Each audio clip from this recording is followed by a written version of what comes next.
Indeed, God is great at ang blessing ng Panginoon para sa lahat ng gusto niyang i-bless. Nobody is special to deserve God's blessing, but when you get blessed, you become very special. God's attention is given to anyone, kaya napakahalaga na lagi tayong nakapwesto para yung mga blessing ng Panginoon ating tanggapin.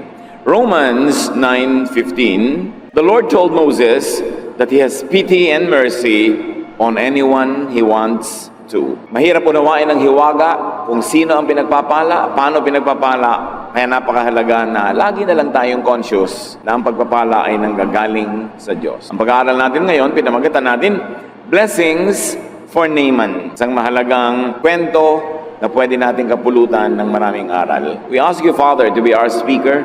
Give us a simple message that will have very practical applications in our life. At ito mailapat namin sa aming buhay. We ask you, Father, to be our speaker. Use your servant only as your instrument. Bless your people. In the name of Jesus Christ, our Lord, our Savior, your Son, we pray. 2 Kings 5:1. Now Naaman was a commander of the army of the king of Aram. He was a great man in the sight of his master and highly regarded, because through him the Lord had given victory to Aram. He was a valiant soldier, but he had leprosy. So here Naaman that we see was a foreigner to Israel, an outsider. He was from Syria, but blessed by God. And immediately a lesson is very clear that God blesses anyone, anywhere.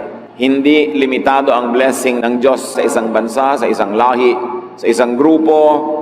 Ang blessing ng Panginoon ay pwedeng matanggap saan ka man naroon sa mundo, anumang lahi ang iyong kinabibilangan.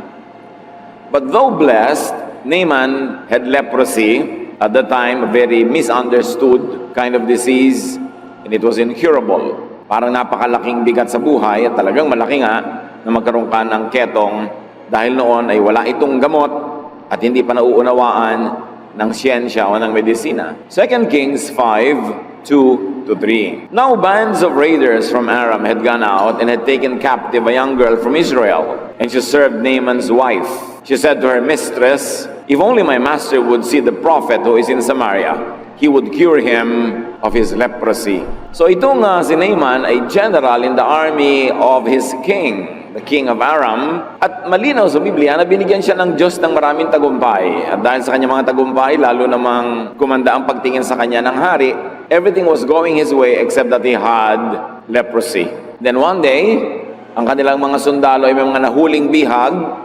Isa dito, isang dalagitang babae galing sa Israel na naging kasambahay ng asawa ni Aram. This little girl from Israel, this young lady, became a servant to the lady of the house. At sinabi niya, kung ito lamang pong si Sir Aram ay pupunta sa Israel, sa Samaria, magpapagamot sa propeta namin doon, gagaling siya sa kanyang ketong. What we can see here is that this was a very liberal household. Though this was the house of a great man, a slave girl's advice could also be given and heard.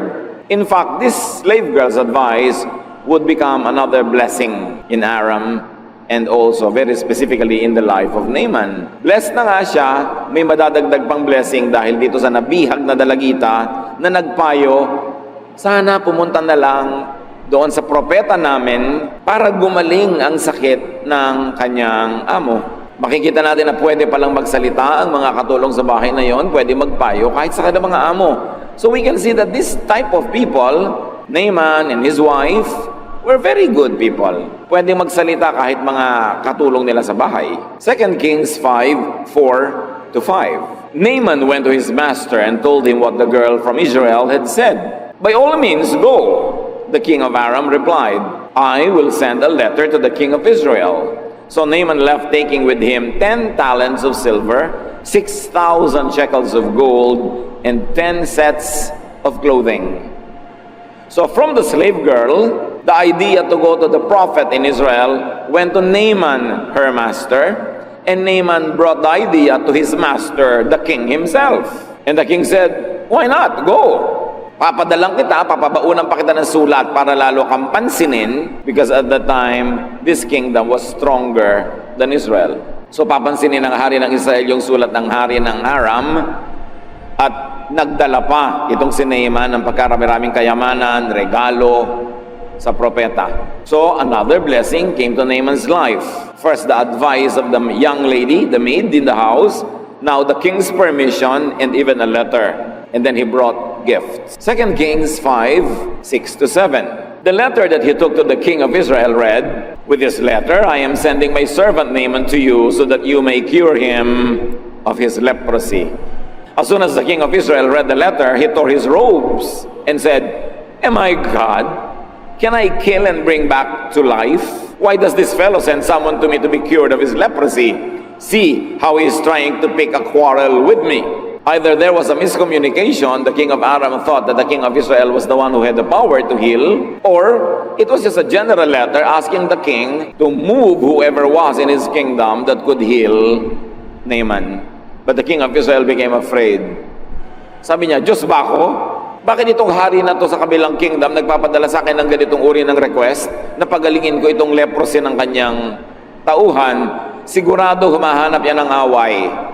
Na pag hindi ko napagaling, magkakaroon siya na excuse para tagirahin at mananalo sila dahil mas malakas sila sa atin kesa ngayon." So it was one king's expectation and request that sounded like a demand and another king's concern and fear. Pag merong miscommunication, laging maraming fear. Kaya dapat nagkakalinawan, ano ba talaga ibig mong sabihin? Ito ba talagang iniisip ko ang iniisip mo? So ninervyos na alarm itong hari ng Israel. 2 Kings 5:8. When Elisha, the man of God, heard that the king of Israel had torn his robes, and to tear one's robe means to mourn, magluksa, malungkot ng sobra, he sent him this message: "Why have you torn your robes? Have the man come to me, and he will know that there is a prophet in Israel." Iba talaga magsalita yung mga God-anointed prophets. Walang pangingimi kahit hari ang kausap. Sabi niya sa hari, bakit naman kinailangan pang magdrama ka? Bakit kailangan mo pang pilas-pilasin yung mga suot mo? Ba't di mo nalang ipadala sa akin nang malaman niyang hari ng Aram na may propeta ang Diyos sa Israel? Malinaw yung statement, hindi yung hari ang gagamitin ng Diyos, yung propeta ang gagamitin niya. Sabi ni, very indirectly, sabi ni Elisha, nagkamali siya, ba't siya sa hari pumunta? Dapat sa akin. So, papuntahin mo na lang sa akin nang malaman nila na kumikilos ang Diyos sa Israel sa pamamagitan ng kanyang propeta. So, if we're going to trace the idea, it came from the Lord, of course, but it was, on human terms, from the slave girl. To Naaman, to the king of Aram, to the king of Israel, and now to the great prophet, Elisha. Ang layo ng narating ng idea. So, meron na namang isang blessing. Nakarating sa atensyon ng makapangyarihang propetang si Elisha ang problema ni Naaman, ang kanyang sakit na ketong. But we can learn something along the way.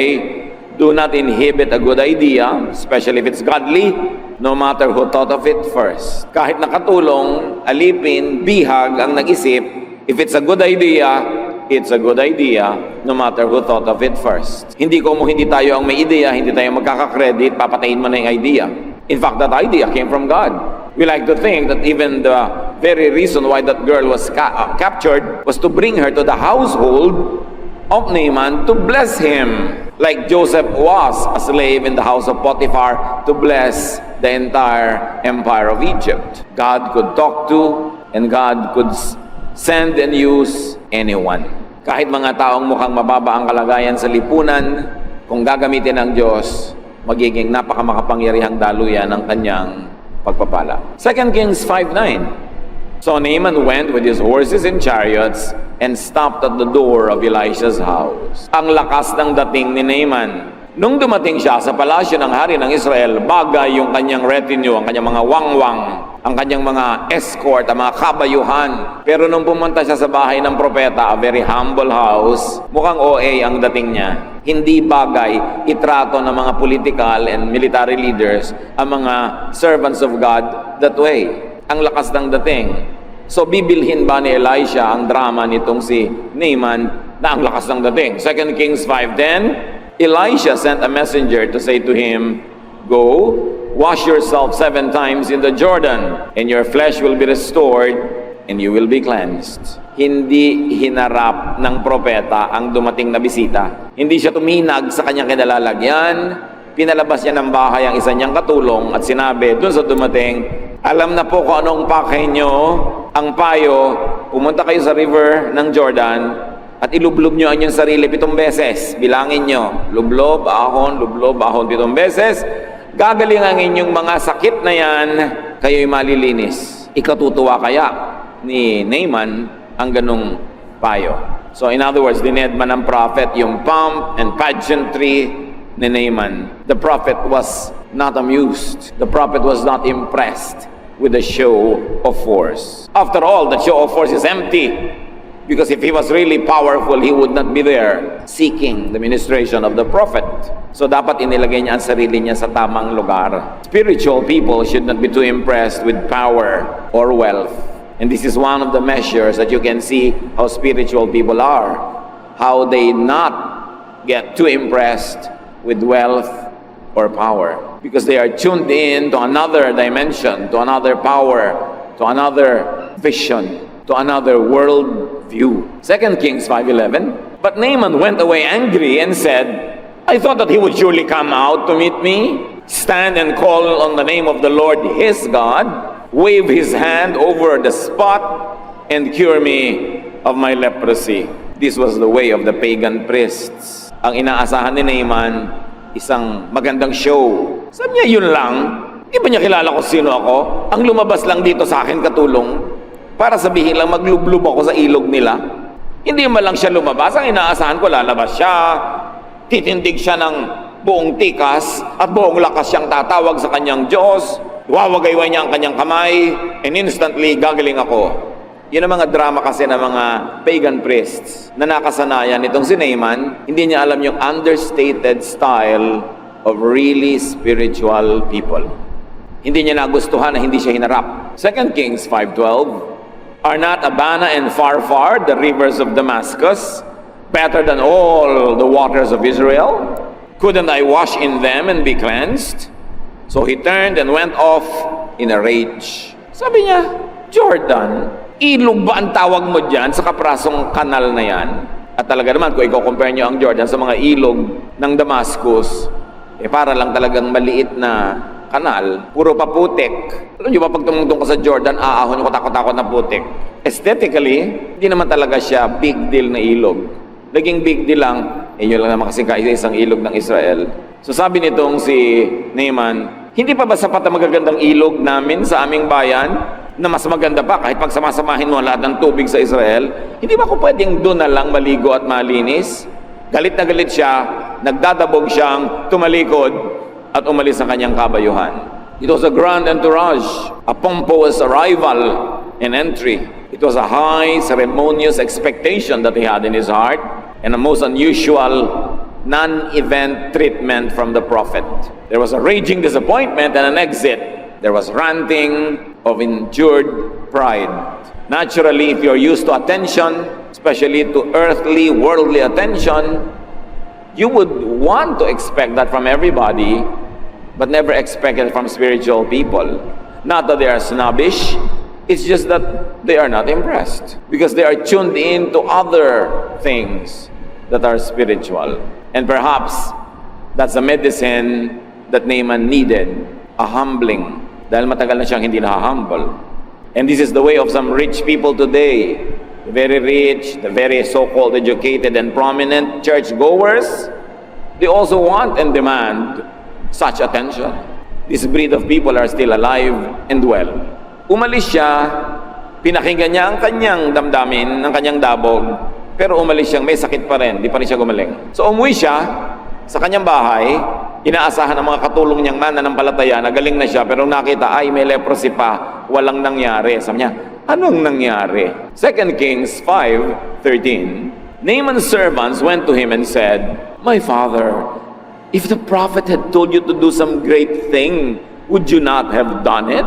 How much more then when he tells you, wash and be cleansed? Again, these servants had the freedom to speak out. And it is to your credit if people under you can speak out, especially if they can speak out for your well-being. Sabi niya, Tatay, kung yung pong propeta may ipinagawa sa inyong mas mahirap, di ba, para gumaling kayo, gagawin nyo? Kung ipinahuli sa inyong ibong Adarna, baka hulihin nyo talaga. Kung ipinasisid sa inyo ang dagat, Kung ipinasakop sa inyo ang lahat ng mga kaharian dyan, gagawin nyo. Tapos maglublob lang sa ilog, di nyo pa sinunod. Gaano ba naman kahirap yon? Naaman was too great to be blessed. No one can be too small to be blessed, but some people are too big to be blessed. At yun ang attitude ni Naaman. So here comes another common advice, another common sense from very common people that many people of high stature miss. Sabi niya, ba't di na lang yung sinunod? Madali namang gawin. Madali sa mapagpakumbaba. Pero hindi madali sa may yabang at angas sa buhay. Una, nainis na siya na hindi siya hinarap. Katulong lang humarap sa kanya, hindi niya opposite number. Pagkatapos, ang liit-liit ng ilog, parang ganun lang. Hindi ba ako magmumukhang nauto? Mukha naman akong chip na susundin ko yan, yun lang. Hindi tuloy siya gumaling. Pero nung payuhan siya na kanya makatulong, pati nyo na lang gawin. Ito talaga, hanap naman kayo ng kagalingan. 2 Kings 5:14, so he went down and dipped himself into Jordan 7 times, as the man of God had told him, and his flesh was restored and became clean like that of a young boy. So malinaw na Diyos ang nagpagaling. Not because of the river, not because of the grandness or beauty of the river. In fact, he was healed in spite of the river. Kung papagalingin tayo ng Panginoon, meron ba naman siyang papayagang umagaw ng kanyang kalwalhatian? Baka mapagkamalan mo pa yung magagandang bato, yung malinis na tubig, yung magandang lugar ang nagpagaling sa iyo at makalimutan mo ang Diyos. Kaya kinailangan isang simpleng lugar, isang napakasimpleng maliit na ilog para malaman mong hindi naman talaga yung ilog ang nagpapagaling. Humble deference to and obedience to wisdom yielded a great result. Healing at may bonus, youthful looks. Hindi lang siya gumaling, nagmukhang bata pa. Humility pala ang gamot. At kung humility ang gamot, alam nyo kung ano ang sakit. Sabihin nyo sa katabi nyo kung ano yung sakit. Pride, di ba? Ang sakit pala ni Naaman, pride. Kaya ang sagot ng prophet, dinedma siya. Kasi kung inestima mo yun, nagkandara pa ka, lalong yayabang. Hindi naman sa minaliit siya o minalang kwenta, pero ang kailangan niya, humbling eh. Yun ang gamot na kailangan niya.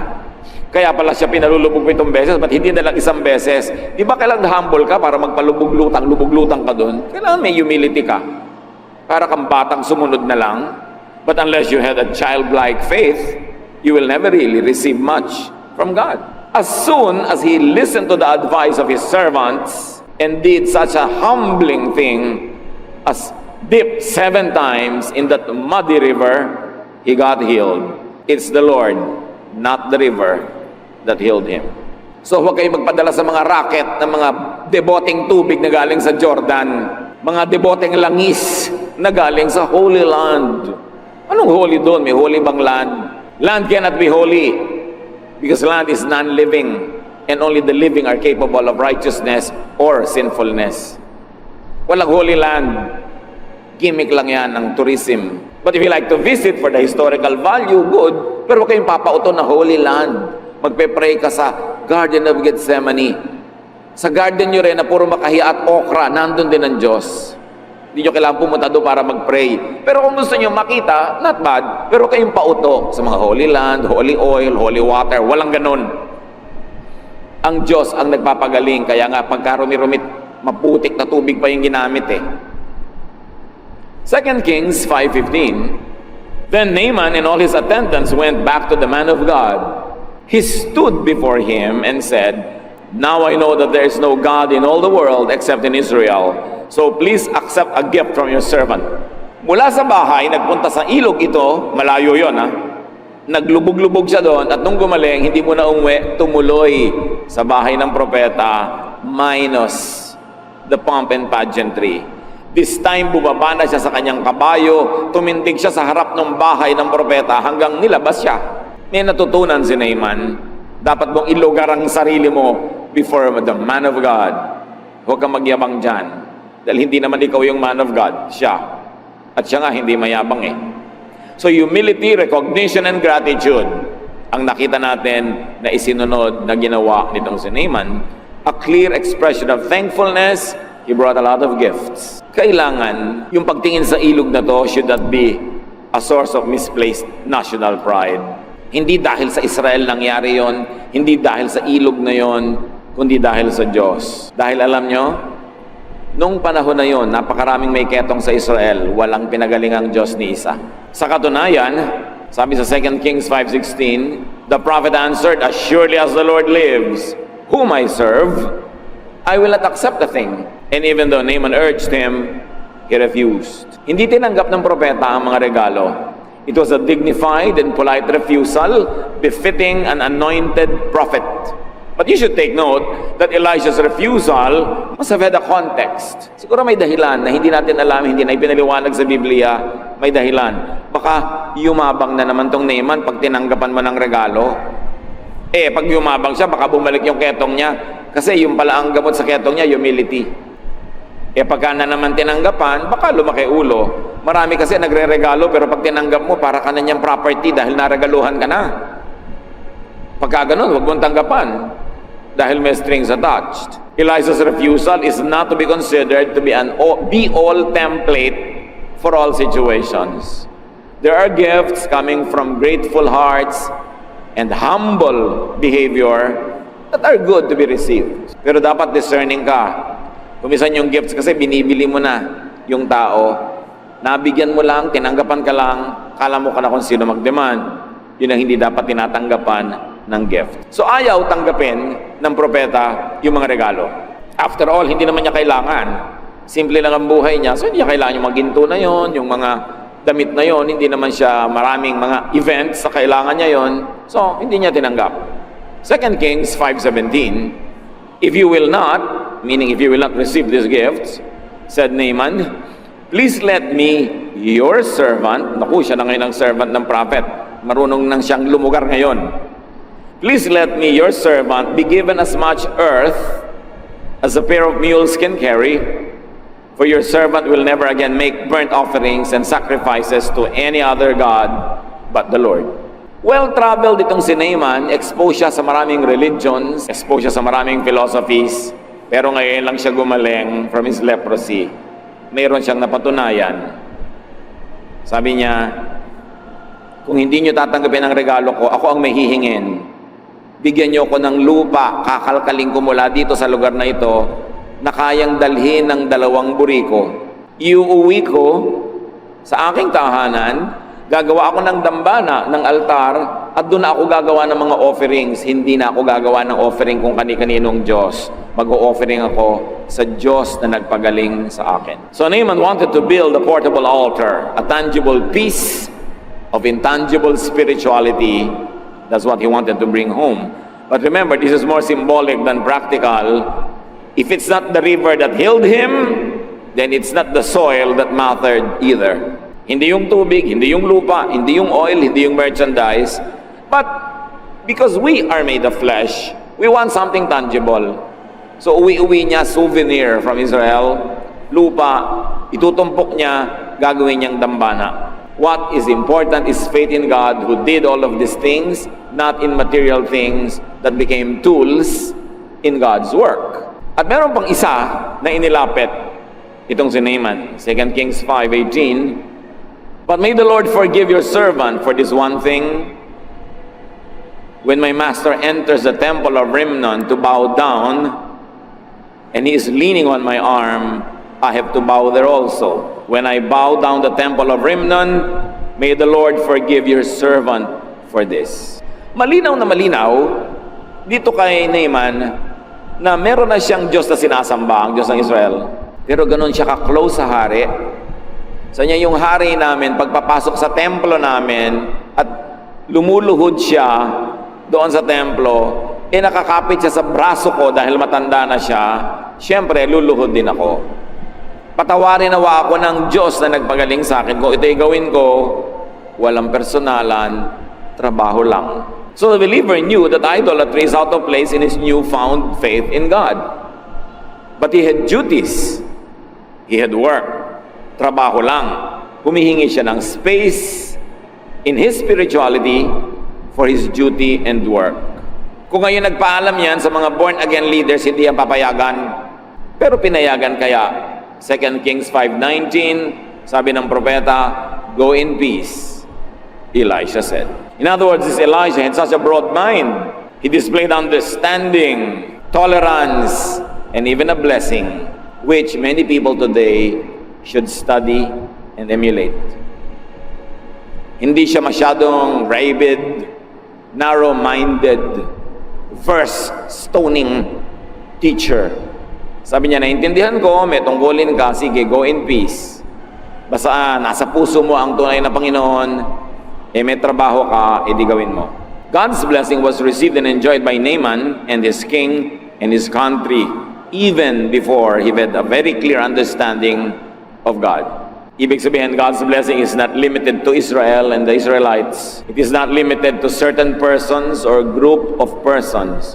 Sa katunayan, kalaban nga ng Israel, yung Aram nung panahon na yon, ang binebless pa ng Diyos na manalo ay sila. At binless pa sila na makabihag ng mga bata at mga dalagita na siyang naging dahilan para mapayuhan si Naaman. Si Jesus, binanggit ang istoryang binasa natin. Thousands of years later, babanggitin to ni Jesus sa Luke 4:25-28. Once during the time of Elijah, there was no rain for 3.5 years, and people everywhere were starving. There were many widows in Israel, but Elijah was sent only to a widow in the town of Zarephath near the city of Sidon. Sabi ni Jesus, nung panahon ng taggutom, napakaraming byuda sa Israel, walang kinupkop ang Diyos ni isa. Pero may kinupkop siyang byuda, hindi Israelite, taga Zarephath. And verse 27, during the time of the prophet Elisha, yung binasa natin ngayon, many men in Israel had leprosy, but no one was healed, except Naaman who lived in Syria. When the people in the meeting place heard Jesus say this, they became so angry. Israelites had always been used to thinking of themselves as special, as favored, and Jesus shattered that myth, that self-centered, ethnocentric myth. At marami pang beses uulit-ulitin niya ni Jesus. Sasabihin niya, I've never seen a faith like this in Israel, but the faith of this Syrophoenician woman is impressive.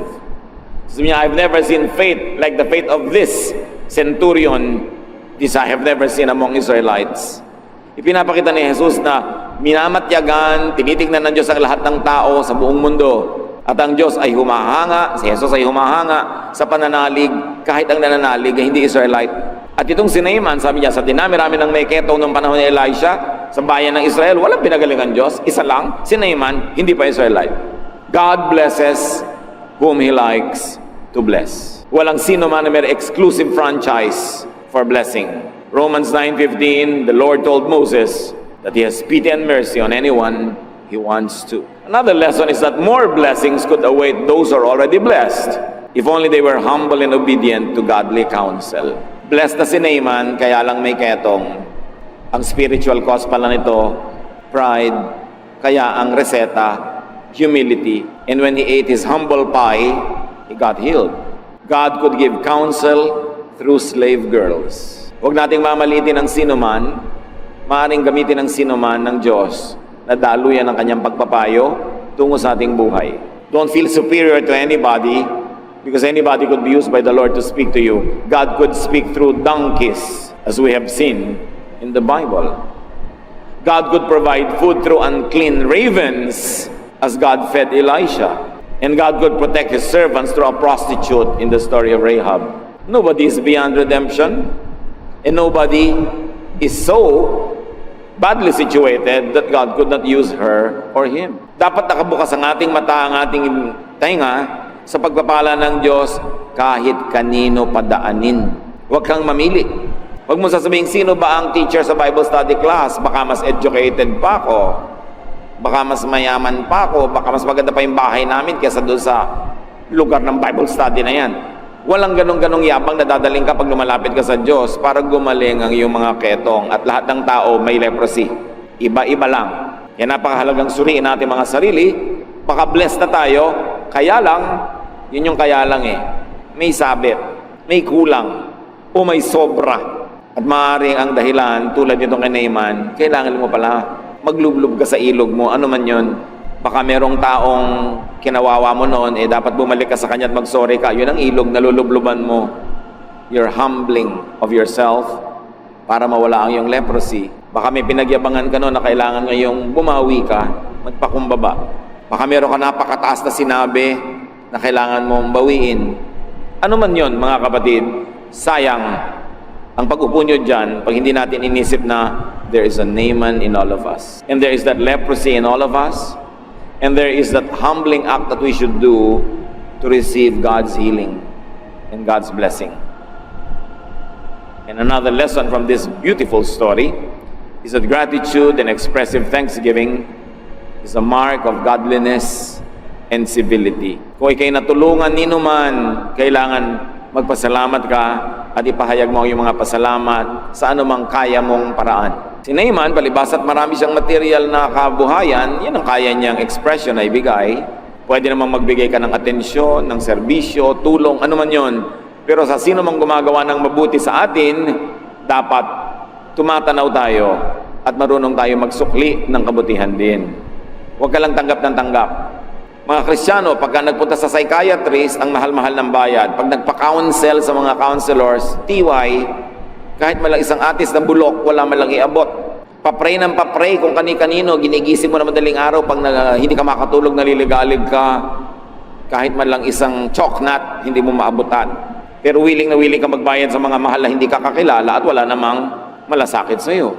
A really grateful heart will always express it in ways that you can. And another lesson is that one's personal spirituality and profession and work could coexist. Marami nagtatanong, nagtatrabaho po ako sa ganitong lugar na sa tingin ng maraming Bible teachers, hindi dapat nagtatrabaho doon ang Christian.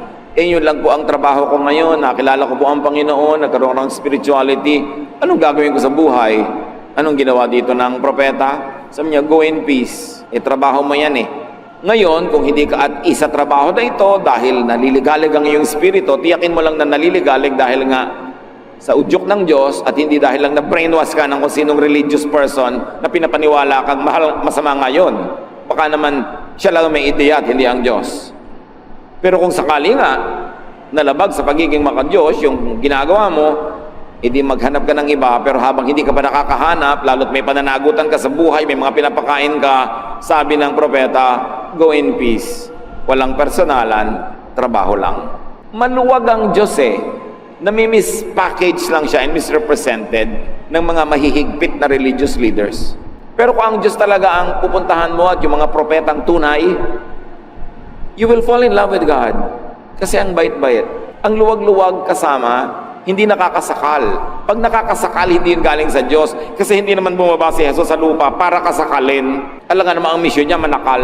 So pag ang feeling mo, nasasakal ka, there's something wrong. Either with the teaching or with the interpretation.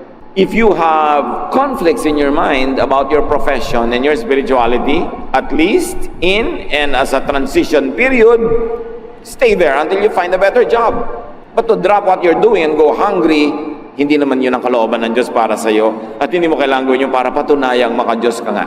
We have to be liberated from these icons. Sometimes Bible-based Christians are so angry with idols, idolatry. Yung mga idols made of wood, of stone, of steel, of whatever. But Bible-based Christians also have many idols. And what are these? Theologies that misrepresent God. Theologies that do not present the true image of God, but shows only the interpretation of the religious. Idol din yun. Mas delikado yung idol na minimisrepresent mo ang Diyos. Na ang Diyos ay laging galit, laging nagpaparusa, puro bawal. It is a misrepresentation of God. Mature spirituality could and would understand other people's boundedness to duty and profession. Meron pa naging Kristiyano pero nasa military o police. So alam nga namang hindi ka na manghuli ng masama at hindi ka na mamaril kung nagbabarilan dahil Kristiyano ka. I-apply natin itong istorya sa tunay na buhay para magkaroon ng kahulugan sa atin. Sabi ng prophet, go in peace. Then settle it later. But for now, you are in a transition period, go in peace.